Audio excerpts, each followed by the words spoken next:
चौखट के पीछे कौन था? हर गांव की कोई ना कोई ऐसी कहानी होती है जिसे लोग मानते तो हैं पर कहने से डरते हैं। ये कहानी एक ऐसे ही गांव की है जहां हर रात एक पुराना दरवाजा खुद ब खुद खटकता था। पर जब दरवाजा खोला जाता तो वहां कोई नहीं होता था।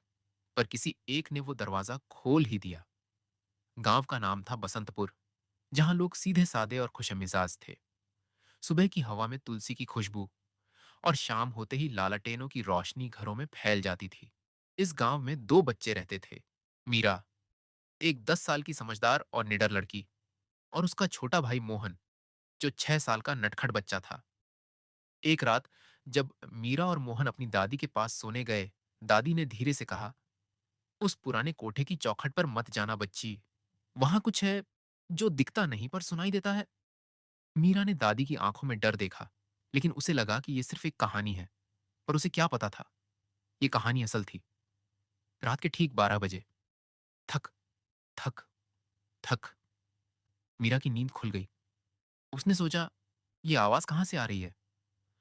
वो धीरे धीरे चलकर खिड़की तक गई और देखा वो पुराना मकान और उसका दरवाजा जो अपने आप हिल रहा था। मीरा ने अगली सुबह गांव के लोगों से पूछा, पर सबने उसे टाल दिया। उस घर को 20 साल से कोई नहीं छुआ बच्ची, एक बूढ़े आदमी ने कहा। मीरा अब और भी जिज्ञासु हो गई।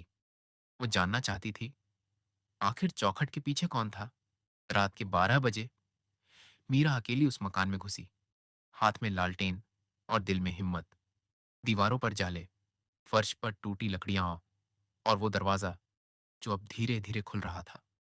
उसने अंदर कदम रखा और अचानक भड़ाम, दरवाजा अपने आप बंद हो गया। मीरा ने देखा एक फर्श की लकड़ी डीली है। उसने उसे हटाया। नीचे सीढ़ियां थीं। वो नीचे गई। अंधेरा था, लेकिन हवा में एक सड़ी हुई किताबों और राख की गंध थी। दीवारों पर पुराने निशान थे और एक कोना था जहां एक पुरानी डायरी पड़ी थी। जैसे ही मीरा ने डायरी खोली, सर्द हवा चली और सामने दिखाई दी एक धुंधली परछाई। एक लड़की सफेद कपड़े में, जिसकी आंखों में आंसू थे। वो आत्मा कुछ कहना चाहती थी, पर आवाज नहीं निकल रही थी। मीरा ने डायरी पढ़ी। वो आत्मा गौरी की थी, जो 20 साल पहले उसी गांव में एक आग में मारी गई थी। पर उसे किसी ने बचाने की कोशिश नहीं की। उसे न्याय नहीं मिला और उसकी आत्मा उसी दरवाजे के पीछे फंस गई थी। मीरा ने तय कर लिया, मैं गौरी को न्याय दिलाकर रहूंगी। वो गांव वालों से मिली, पर सब डरे हुए थे। वो अपनी दादी के पास गई। दादी की आंखें भर आईं, क्योंकि गौरी उनकी सगी बहन थी। मीरा ने पूरे गांव को इकट्ठा किया। गौरी की आत्मा फिर से प्रकट हुई, लेकिन अब वो गुस्से में नहीं थी। बस चाहती थी कि लोग उसका सच जाने। मीरा ने वो डायरी सबके सामने पढ़ी और सबकी आंखों से आंसू बह निकले। गौरी की आत्मा ने मीरा की तरफ देखा, हल्की मुस्कान दी और फिर हवा में विलीन हो गई। पूरा मकान एक हल्की रोशनी से चमक उठा और पहली बार उस दरवाजे के पीछे शांति थी। अगली सुबह गांव में जैसे त्योहार था। मीरा और मोहन को हीरो की तरह देखा जा रहा था।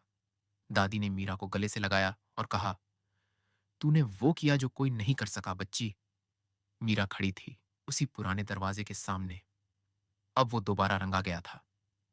उस पर एक तख्ती लगी थी, गौरी स्मृति सदन, जहां सच्चाई ने डर को हराया। मीरा ने मुस्कुराकर कहा, अब यहां सिर्फ यादें हैं, डर नहीं।